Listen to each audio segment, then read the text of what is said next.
Salam dəyərli həmkarlar, hər vaxtınız xeyir olsun. 2025-ci ildə sertifikasiya imtahanına düşmüş müxtəlif fənlərdən çətin hesab edilən testləri seçdim ki, sizlərin nəzərinizə həmin testlərin izahını çatdırım. Testlər var ki, bunlar daha asandır, izahı daha az vaxt aparır. Onların izahı isə TikTok hesabımda olacaq. TikTok hesabımın linki aşağıdadır. İstəsəniz daxil ola bilərsiniz. Birinci cümlə deyir ki, qoyulmuş məqsədə görə addımları müəyyənləşdirir. Addım olması ardıcıldır, bəli. Amma burada deduktiv düşünmənin olmasını göstərəcək bir situasiya yoxdur. Ona görə bir yanlışdır. İkincidə deyir, sadə problemin səbəbini və həlli yolunu müəyyənləşdirir. Bəli, bu məntiqi düşüncədir. Çünki sadə problemin həlli də, sadə problemin səbəb nəticəsini tapmaq da məntiqi düşünmədir. 2 doğrudur. Müxtəlif məkan və zamanda baş vermiş hadisələr arasında oxşarlığı müəyyənləşdirir.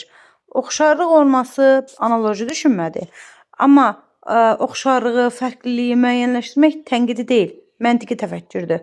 Ona görə 3 yanlışdır. Dördüncüdə, problem yarananda çeviklik edir və problemi səmərəli həll edir. Problem yarananda çeviklik etməzsə, problemi səmərəli yolla həll etməkdə tənqid təfəkkürdür. Doğrudur.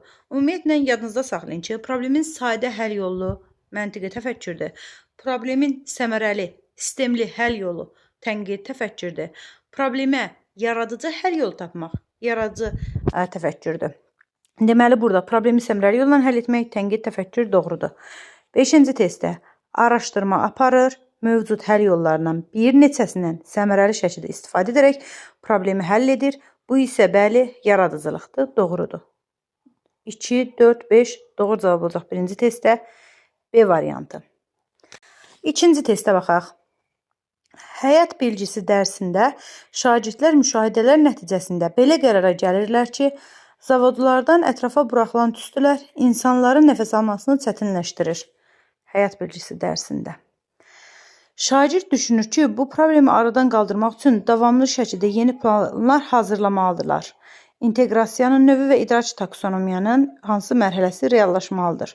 Deməli, həyat bilgisi dərsində şagirdlər müşahidələr nəticəsində belə nəticəyə gəlir ki, zavodlarda ətrafa buraxılan tüstülər insanların nəfəs almasını həyat bilgisi və biologiya arasında bir əlaqə olduğuna görə inteqrasiyanın fənlər arası növü özünü göstərir. Şagird davamlı şəkildə yeni planların hazırlanması qərarına gəlir. Nəyə əsasən? Ətrafda buraxılan tüstülərin insanların nəfəs almasını çətinləşdirdiyinə görə. Yəni şagird nə elədi? Baş verən hadisəni təhlil edib, analiz edib bu nəticəyə gəldi. Buna görə də təhlil etmə mərhələsi olacaq. Fənlər arası və təhlil. Doğru cavab olacaq B variantı. Müəllimin yanlışa yol verdiyi situasiyanı müəyyənləşdirin. Müəllim şagirdlərə verdiyi problemli situasiyanı ətraflı tədqiq etmələri üçün şərait yaradır. Problemin həll yolunu onlarla birgə müəyyənləşdirir. Doğru bir şeydir. Burada yanlış bir yanaşma yoxdur. Bizdən yanlış istədiyinə görə biz A variantını götürənmərik. B-də deyir, müəllim şagirdlərin yeni biliklərini üzə çıxarmaq, şagirdlərin dərsdə aktivliyini saxlamaq, müzakirə olunan məsələləri maraq oyatmaq üçün interaktiv oyunlar təşkil edir. Oyunlarda qalib gələn şagirdlərə müəyyən tapşırıqlar verir. Doğrudur, biz oyunlaşdırma və oyun əsaslı öyrənməni keçəndə də demişdik ki, biz interaktiv dərslərdə həmin təlim metodlarından istifadə edə bilərik, amma bu zamanda unutmamalıyıq ki, bizim burada məqsədimiz təlim nəticəsinə gedib çatmaqdır. Yəni, şagirdlərin maraqlı olması deyil. Gördüyünüz kimi, interaktiv oyunlardan müəllim buna görə istifadə edibdir. Yeni bilik üzə çıxarmaq üçün. Buna görə B variantı da doğru yanaşmadır. C variantında deyir, fəaliyyət qlobal istiləşmə mövzusunda araşdırma iş aparmaqdır. Müəllim şagirdlərə məlumat əldə etmək üçün təqdim etdiyi video mühazirəyə qulaq asıb, qeydlər götürüb, onun əsasında tapşırığı yerinə yetirməyə tapşırır. Bəli, müəllimlər, ola bilər biz tutaq ki, ədəbiyyatdan Səməd Vurğun Vaqif əsərini keçirik. Həmin əsərin hansısa tamaşada qoyulduğunun tutaq ki, videosunu şagirdlərə göndərə bilərik. O səhnəyə baxmalarını, onun əsasında qeydlər götürməsini tapşıra bilərik. Bu doğru bir yanaşmadır. Burada yanlış bir yanaşma yoxdur. Müəllim şagirdlərin interaktiv öyrənmə tərzlərinə uyğun interaktiv tapşırıqlar verir. Onların təfəkkürünü inkişaf etdirir. Yəni, müəllim şagirdlərin öyrənmə tərzinə uyğun şəkildə yanaşır, şagirdlərə diferensiya yanaşıb, onların təfəkkürünü inkişaf etdirir. Bu da doğru yanaşmadır. Burada da yanlış bir şey yoxdur. Öyrənməyi bir proses olaraq vurğulayır. Diqqəti qiymətlərdən və yekun nəticədən öyrənmə prosesinə köçürür. Səy göstərməyin, kömək istəməyin öyrənmə prosesinə vacibliyini vurğulayır. Diqqət. Öyrənmə bir proses ola bilər, amma biz öyrənməyə bir proses olaraq niyə vurğulamalıyıq? Birinci ilişdiyimiz yer bu olur. Əmmaya burada düşürük. İkincisi, diqqəti qiymətdən, bəli, qiymətə fokuslanmamalıyıq ki, şagirdin hədəfi olmamalıdır qiymət. Amma yekun nəticədən niyə köçürüm ki? Biz axı deyirik ki, yekun nəticə nədir? Təlim nəticəsi. Biz deyirik ki, bu təlim nəticəsini şagirdlərə əvvəldən bildirməliyik. Hətta biz deyirik ki, bu yekun nəticəni, yəni təlim nəticəni hətta lövhədə qeyd eləməsi arzu olunandır ki, şagirdlərin gözü qarşısına qalır, şagirdlər hədəfini belirləyir. Yəni müəllim təlim nəticəsindən niyə şagirdlərin diqqətini başqa bir tərəfə köçürsün ki? Ona görə Y variantında əmmalara düşdüyümüzə görə, yanlış bir variant olduğuna görə 3-cü testdə doğru cavab olur Y variantı. Cədvələ əsasən müəllim fəaliyyəti ilə bağlı uyğunluğu müəyyən edin. Müəllim öyrəniləcək mövzunun şagirdlər tərəfindən daha rahat anlaşılmasını təmin etmək üçün həyati nümunələrdən istifadə edir. Bəli, eləyə bilərik. Hətta Robert Kahn nəzəriyyəsində də biz dedik ki, biz şəxsi situasiyalarımızda bölüşə bilərik şagirdlərlə. Müəllim bütün şagirdlərin dəyərli olduqlarını hiss etdiyi müsbət və inklüziv mühit yaratmaq üçün onlarla tanış olmağa vaxt ayırır, onların maraqlarını öyrənir və bu maraqları tədris prosesindən nəzərə alır. Yəni şagirdlərə diferensial yanaşır bir növ, bu da doğrudur. Müəllimin şagirdlərin yol verdiyi səhvlərə düzgün münasibət göstərərək onları istiqamətləndirilməsi, səhvlərindən öyrənmək, mədəniyyətini formalaşdırmağa və öz səhvlərinin inkişaf üçün fürsət kimi görməyə kömək edir. Bu tamamilə düzgün bir yanaşmadır. Çünki belə olduğu təqdirdə şagird səhv etmişəm deyə qapalı düşüncə tərzinə keçməkdən daha yaxşı bir variant olaraq səhvlərindən öyrənmə mədəniyyəti formalaşdırır. Doğru bir yanaşmadır. Müəllim ilin əvvəlində şagirdlərə çətinlik dərəcəsi müxtəlif olan suallar verərək onlar haqqında məlumat əldə etmək istəyir. Bu da doğru yanaşmadır. Burada düzdür, müxtəlif olan suallara görə bəzi sertifikasiya imtahanında müəllimlər müəmmalı qalıb 4-cü cümlə ilə bağlı. Amma nəzərinizə çatdırmaq istəyirəm ki, biz onsuz da şagirdlərə çətinlik dərəcəsi müxtəlif olan tapşırıqlar verməliyik. Bərabər imkanlar prinsipini görüb diferensiallığı təmin etmək üçün. Ən çox da burada diqqət yetirəcəyimiz vacib nüanslardan biri də odur ki, müəllim onlar haqqında məlumat əldə etmək istəyir. Buna görə də bəli, biz çətinlik dərəcəsi müxtəlif olan suallar verərək şagirdlər haqqında məlumat əldə edə bilərik. Bu fikir də doğrudur. Doğrunun aşağı hissəsində verilmiş cümlələrdən doğrunu, yanlışın aşağısında verilmiş cümlələrdən isə yanlışı seçəcəyimizə görə doğrunun aşağısında 1 də, 2 də doğrudur. Yanlışın aşağısında isə yanlış yoxdur. Yəni avtomatik cavab olacaq 1, 2, Y variantı. Təsəvvür edin, siz ekoloji problemləri araşdıran üzvsünüz. Ekoloji problem, coğrafiya. Sizə müəyyən bir ərazinin içməli suyunun dadı, iyi, tərkibi ilə bağlı şikayət daxil olmuşdur. Tərkibi və s. Kimya. Sizin öhdəliniz 3 fərqli su mənbəyindən nümunələr götürüb, onların tərkibini, codluğunu, bulanıq dərəcəsini ölçmək riyaziyyat, iddianın doğru olub olmadığını müəyyənləşdirməkdən ibarətdir. Datalar toplamalı, cədvəl şəklində təqdim etməli və problemin həlli üçün müzakirə təşkil edilməlidir. İnteqrasiya növü gördüyünüz kimi fənlərdən danışılıb deyə yalnız fənlər arasıdır. Əgər şagird bununla bağlı hansısa bir işi görmüş olsaydı, bu zaman fən üstü də götürə bilərdik. Amma buna bağlı nəsə iş görülmədiyinə görə yalnız fənlər arası götürəcək.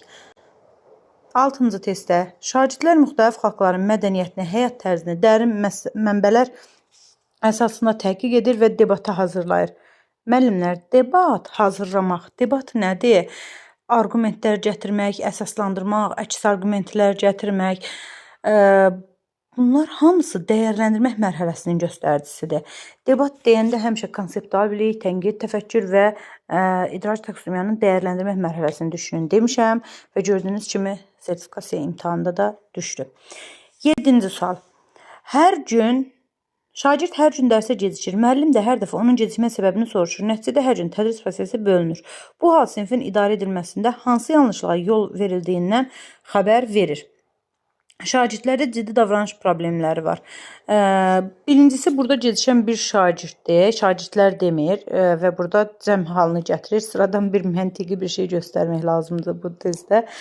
İkincisi, ciddi davranış problemi dərsə hər gün gecikməsi demək deyil. Bu ondan xəbər vermir. B variantı deyir, idarəetmədə qayda və prosedurlardan istifadə olunmur. Bəli, birinci şagird qaydaları bilməlidir. Əgər qaydalar qoyulubsa, dərsə gecikmək olmaz. Şəklində də qoyulmamalıdır. Olmaz və sarı şəklinə qoymamalıyıq. Hər gün dərsə vaxtına gəlmək lazımdır. Əgər vaxtında gəlinməzsə, dərsə gec gələrsə, tutaq ki, bir həftə ərzində, bir gün ərzində tutaq ki, lövhəni həmin şagird silir. Qayda qoya bilərik və yaxud da prosedur qoya bilərik ki, əsas burada qaydanın qoyulması deyil. Şagird dərsə gecikə bilər, bütün şagirdlər.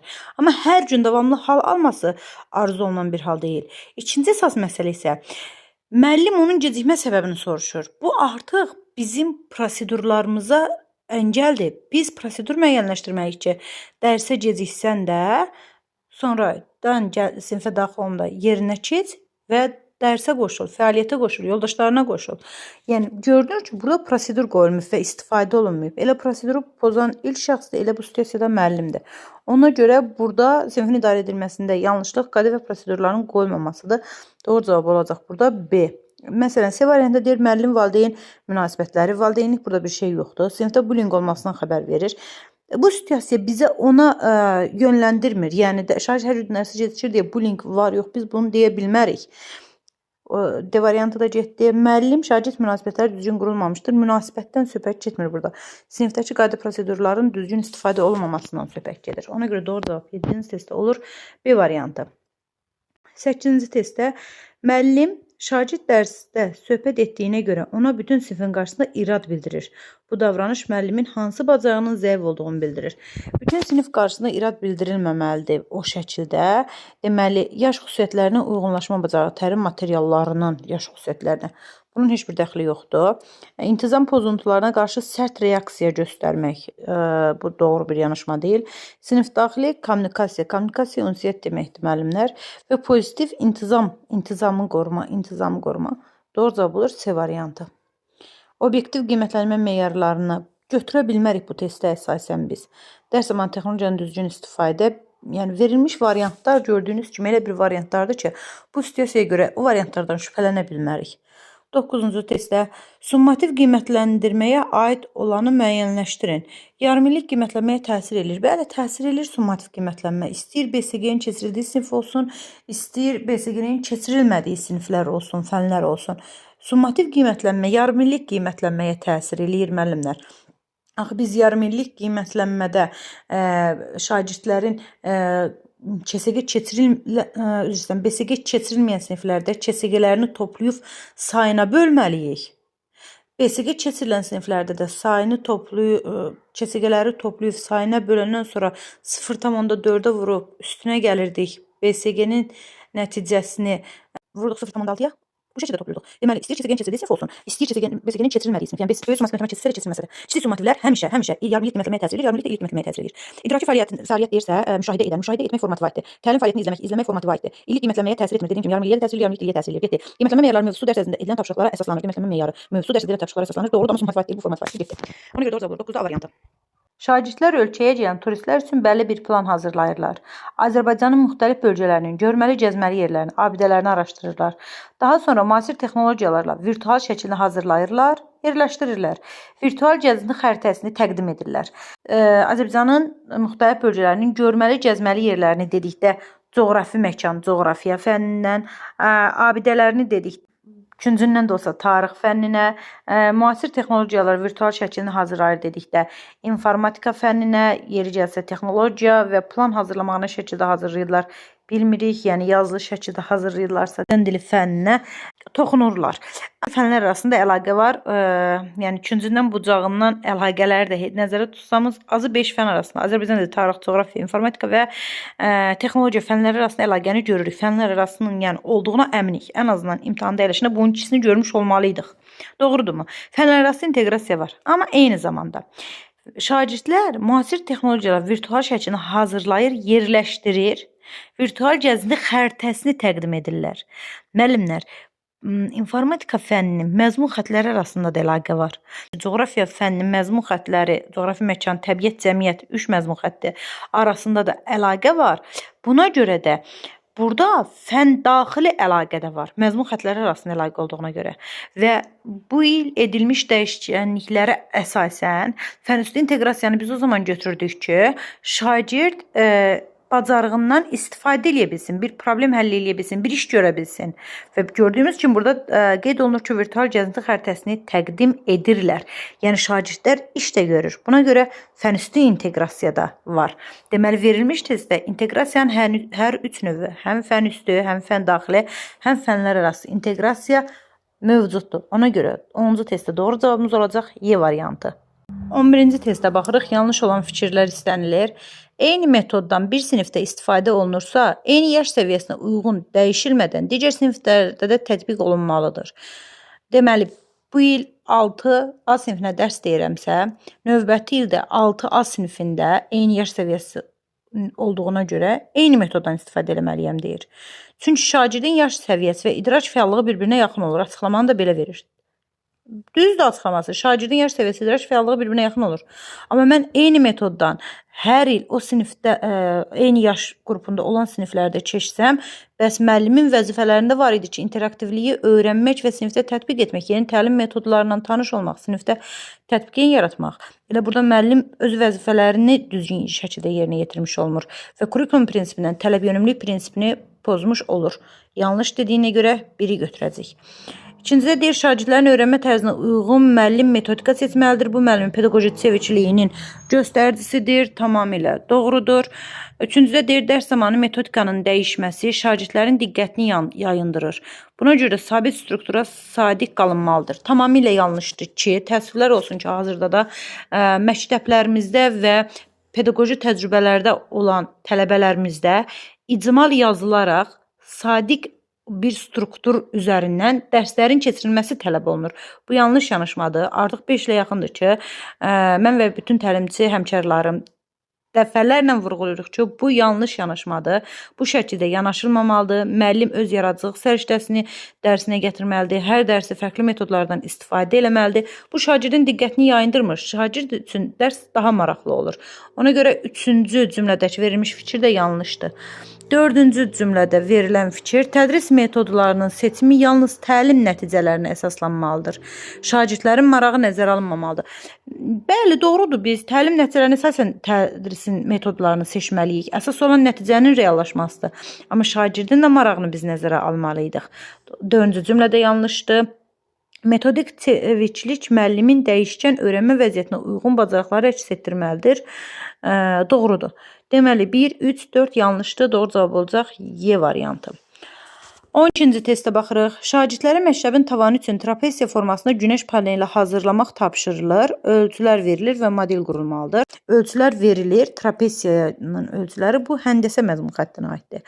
Və model qurulmalıdır. Müəllimlər, modelin qurulması, yəni formalaşdırma, modelləşdirmə, alqoritmləşdirmə, proqramlaşdırma informatikanın ikinci məzmun xəttidir. Buna görə də informatika və riyaziyyat arasında olan əlaqədən söhbət getdiyinə görə yalnız və yalnız fənlər arası inteqrasiya həyata keçirilmişdir.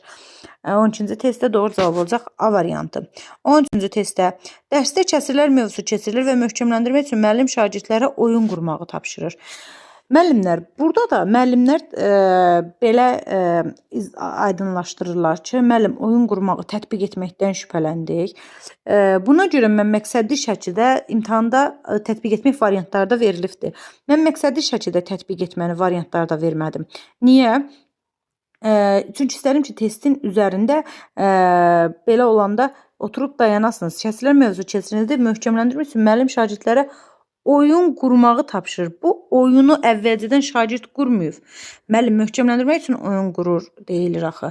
Müəllimlər, baxın, bu oyun qurulmuyub. Oyunu birinci səfər şagird quracaq. Buna görə birinci səfər şagirdin özü etdiyinə görə, orijinal bir yolla getdiyinə görə yaratmaq olacaq.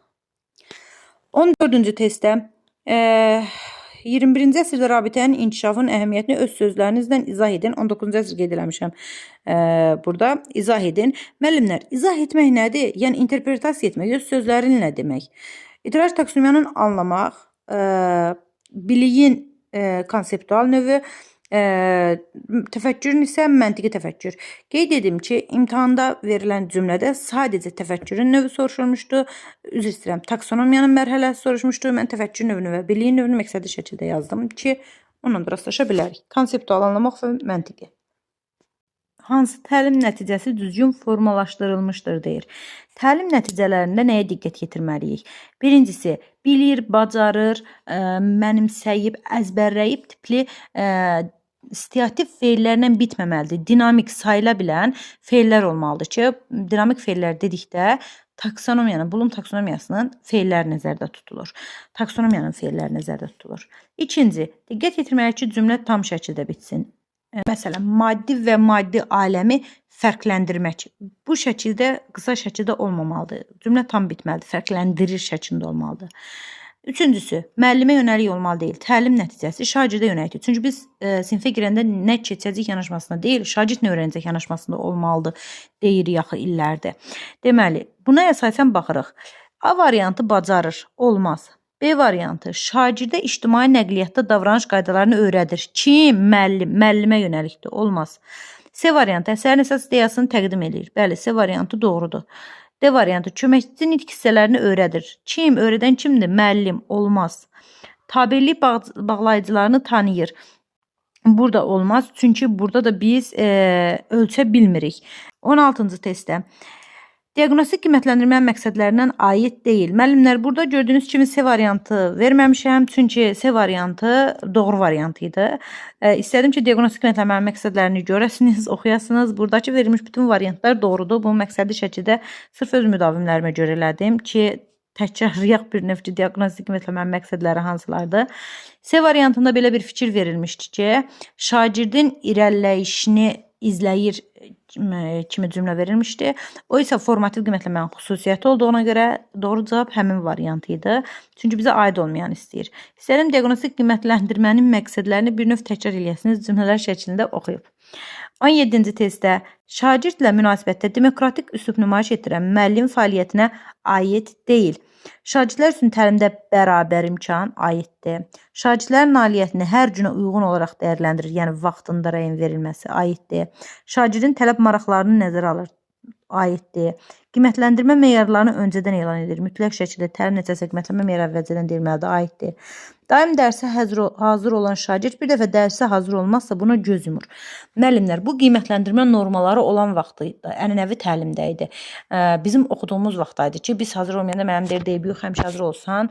Hətta necə deyirlər, bax, adın qabağına nöqtə qoyuram, növbət səfər bu dərsdə soruşacağam səndən. Bu normaların olduğu vaxt idi, qiymətləndirmə normalar olan vaxt idi. İndi qiymətləndirmə standartlar var, konkret standart var. Yəni, nə olsun ki, həmişə hazır olub, həmişə hazır olanda həmişənin qiymətini alıbdır. Bu gün hazır deyilsə, buna uyğun qiymət almalıdır şagird. Ona görə Y variantı demokratik üsluba aid deyil. O, avtoritar üsluba aiddir. 18-ci testdə summativ qiymətləndirməyə aid olmayan fikri seçin. Demək olar ki, eyni gündə düşmüşdü bu suallar. Qiymətlənməyə aid sertifikasiya imtahanına 2025-ci ildə hər ixtisasa qiymətlənmə mövzusuna aid testlər düşübdür. Summativ qiymətlənməyə aid olmayan fikir isə burada yenə şagirdin irəliləyişini, geriləməsinin izlənməsi yazılan Y variantıdır. Çünki həmin fikir formativ qiymətlənməyə aiddir. Summativ qiymətləndirmə yekunlaşdırıcıdır və summativ qiymətlənmədə geriyə dönüş mümkün deyil. Y variantı formativ qiymətlənməyə aiddir. Testdə şagird fərqli geyindiyi üçün bir qrup şagird onu lağa qoyur. Sizcə, digər şagirdlər bu vəziyyətdə nə etsələr problemi həll etmiş olarlar. Hər kəsi belə geyinməyə təbliğ edə bilərlər. Bu uşaq fərqli geyinib deyə hər kəs də belə fərqli geyinməlidir. Bu yanlış yanaşmadır. Doğru yanaşma deyil. A variantı getdi. B variantı. Həmin şagirdlər dost ola bilər. Müəllim də şagirdlərin bu münasibətinin doğru addım olduğunu vurğulaya bilər. Bəli, təmiz, şəffaf bir yanaşma metodudur. Doğrudur. Doğru cavab B variantıdır. Təəssüflər olsun ki, həmkar təlimçilərdən biri B ilə C-ni birləşdirib doğru cavab kimi götürübdür. Amma müəllimlər, biz dəfələrlə demişik, təkrar qeyd eləmək istəyirəm ki, yadınızda saxlayın. C variantında verilmiş, fərqli geyinən şagirdin nümunə göstərmək, müəllimlər, nümunə göstərmək, müqayisə eləmək heç bir zaman doğru yanaşma deyil.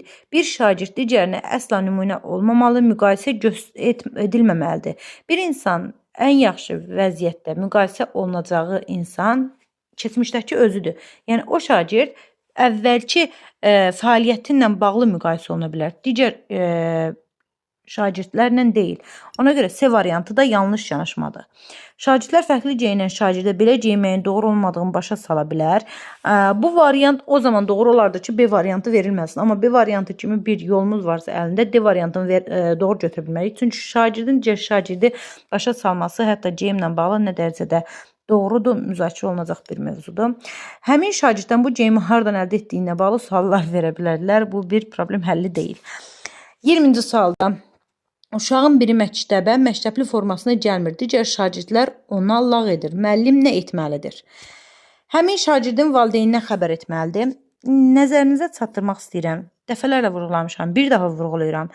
Məktəbdə olan hər problem üçün biz valideynlərə xəbər eləməməliyik.